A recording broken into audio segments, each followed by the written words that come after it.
Good afternoon. Here is the national news from BGI TV, Baba Bagede Imo TV. I am Moribe Rabida Lawal. Today, the 23rd February 2022. First are the major headlines for the national news. Federal Ministry of Finance headquarters on fire in Abuja. Ngige, ASU trade blame, strike national embarrassment, say reps. Court okays Kyari, 6 others detention for 14 more days. Oshogbo shooting, CSOs deny reporting Aregbeshola to Buhari. Armed herders invade Susum's hometown with cattle, sack thousands of villagers. 5 abducted kids, parent accuses police of demanding 200,000 naira to track suspects. The news in detail. The Federal Ministry of Finance headquarters located in the central area of the Federal Capital Territory, Abuja, is currently on fire. The details of the inferno as of the time of filing this report are sketchy. However, correspondents learned that firefighters had arrived at the scene to extinguish the fire. The spokesperson of the Federal Fire Service, Abdurrahman Abraham Paul, confirmed the incident, saying that the personnel of the fire service are currently battling the fire. So another trade story. The Minister of Labour and Employment, Chris Ngige, at a closed-door meeting with leaders of the Academic Staff Union of Universities in Abuja on Tuesday, faulted the union's claim that the government refused to implement agreement with it. The ministry spokesman, Charles Akpan, disclosed these in a press statement made available to journalists while the meeting was still ongoing. The statement quoted Ngige as saying that all the issues in the agreement are being religiously implemented, including but not limited to the payment of earned academic allowances through the Office of the Accountant General of the Federation. Most of the issues in 2020 agreement, which moved over to 2021, and for which we met in October 2021 to take progress report on, are all works in progress. ASU insisted that calling off the industrial action depends entirely on the federal government, as members were determined not to shift ground until their demands are met. Meanwhile, the House of Representatives called on the federal government to implement the agreement it reached with ASU in order to end the ongoing strike by the university's lecturers. At plenary on Tuesday, the House ordered the Ministry of Labour and Employment and ASU to adhere to the clauses and provisions of the previous Memorandum of Understanding and the Memorandum of Action in the interest of Nigerian students and education sector in Nigeria and call off the warning strike. The House also mandated its Committee on Labour, Employment and Productivity and Committee on Tertiary Education and Services to interface with the Ministries of Labour and Employment, Education, Civil Society Organizations, Nigeria Inter-Religious Council, and ASU to address the outstanding issues that are participating the current warning strike by members of ASU. These resolutions followed the unanimous adoption of a motion moved by a member, Dozie Onwako, titled Urgent Need to Address the Frequent Strike Actions by Academic Staff Union of Universities. Onwako recalled the meetings by the relevant stakeholders which led to the call off of the ASU strike that lasted 9 months from March to December 2020. To the Abducted case, the news added that a federal high court in Abuja on Tuesday granted the National Drug Law Enforcement Agency permission to further detain the suspended Deputy Commissioner of Police, Abducted, and 6 others for 14 days. Others to be detained along with Kyari are the alleged drug couriers named in the drug trafficking case involving the suspended head of the Inspector General of Police Intelligence Response Team. Justice Zainab Abubakar gave the order for the detention of the 7 suspects pending the completion of investigation into the allegations against them. The others are Assistant Commissioner of Police Sunday Ubia, Assistant Superintendent of Police Bawa James, Inspector Simon Agiriba, and John Nuhu, as well as Chibuna Patrick Umebe and Emeka Alphonsus Ezenwane.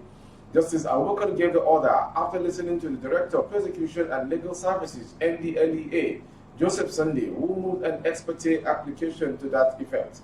An affidavit in support of the motion ex parte indicated that Kyari's accomplices, Umebe and Ezenwane, were arrested on January 19 at the Akano EBM International Airport, Enugu, and had admitted being drug carriers. The affidavit stated the suspects were arrested upon their arrival from Addis Ababa aboard Ethiopian Airlines flight ET917. The arrest led to the recovery of a substantial quantity of a powdery substance suspected to be cocaine from the two narcotic carriers. The operation, which was intelligence-driven, was undertaken by a unit of the Police Intelligence Response Team. From there, we move to Oshogo concerning the feud between Aregbesola and the sitting governor of the state. Osun Civil Society's coalition on Tuesday denied reporting Minister of Interior Rauf Aregbesola to the President, Major General Muhammadu Buhari, retired, over the recent shooting incident in Oshogo. The group also declared that Osun was no longer a safe state that it used to be, citing growing trend of insecurity with a side attraction of political violence. Although, when asked for details of those that signed the petition sent to the president against Aregbesola, the group refused to disclose their identities, but investigation by correspondent revealed that one Ayo Ologun, the spokesperson of Transparent and Accountability Group, was one of the 9 signatories to the petition. Addressing newsmen in Osogbo, Vice Chairman OCSC Wale Folaromi disassociated the coalition from the said petition, saying it was politically motivated for pecuniary gains.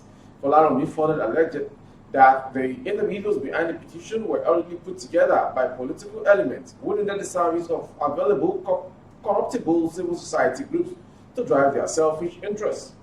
To start with, Osun Civil Society Coalition OCSC does not know anything about the press conference and the petition sent to the president with the heading "Dangerous and Socially Irresponsible Action of the Minister of Interior of Benny Rauf Aregbesola."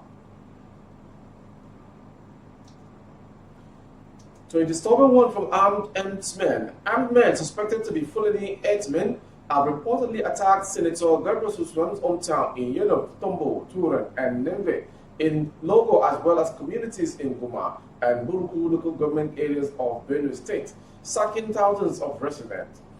Daily Post gathered that the incident happened when the assailants in their numbers marched into the communities with over 1,000 cattle from neighboring communities in Taraba State.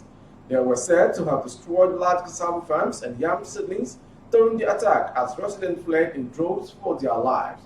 Chief Joseph Anawa, a stakeholder in the area, who confirmed the incident to newsmen on Tuesday, said it had triggered tension in the affected areas. According to him, the Fulani herders who were hostile upon their arrival in the communities declared that they were out to settle in the areas. He said they were so hostile and did not want anybody to come close to them. The locals, on citing the arrival of cows, started packing out of their villages for the fear of the unknown. When the candid heir of Obefo, Zaki Gamba Nengem, went to them to know their mission in this community, they adamantly told him that they had come to settle there. When contacted by Daily Post, the Benue State Police Public Relations Officer, Superintendent SP Catherine Anene, said she was yet to be briefed.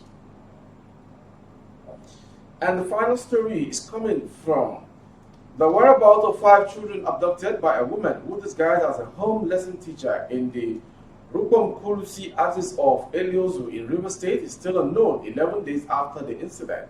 The 5 children, aged between 18 months and 4 years, were abducted by the suspect after she asked them to follow her to where she would buy writing materials for them. The father of 2 of the children, Mr. Emmanuel Benjamin, told Punch Metro on Tuesday that the police at the Okporo station demanded the sum of 200,000 naira from him to speed up investigation and track the suspect. Emmanuel expressed sadness over the incident, saying he did not know the state of health of his 2 boys, identified as Idara and MM. I have not seen my children since that day. I feel bad. There is nobody that would not feel bad if such a thing happens to them. I can't even sleep and I'm not happy at all, he stated. He noted that the police demanded money from the family to speed up investigation. They are not working on this case. When we went there, they asked us to bring money. That was the news from BGI TV, which happens to be the national news for this hour. But before we go, a quick recap of the headlines once again.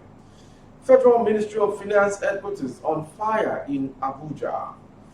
We also brought to you in Gige, ASU trade blame, strike, national embarrassment, say reps. Court OK's Kiari, 6 others detention for 14 more days. Oshobo shooting. CSOs deny reporting Aregbesola to Buhari. Armed herders invade Susum's hometown with cattle, sack thousands of villagers. And lastly, 5 abducted kids. Parent accuses police of demanding 200,000 naira to track suspects. Thank you for watching. For more updates of our stories and our broadcasts on YouTube, the handle is Babagede Imo TV. Kindly subscribe and click on the notification bell for you to access our updates. On Facebook, Bagede Imo with Alawi Adebayo. Please like and follow the page. On Instagram, Bagede Imo _22.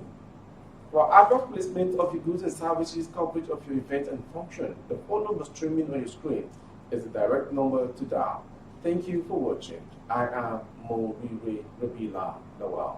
Good afternoon. Oh, na, na, na. If you want to know what's going on in city, or you want to listen to the latest news and gist, no stress, oh, just tune to BGI TV.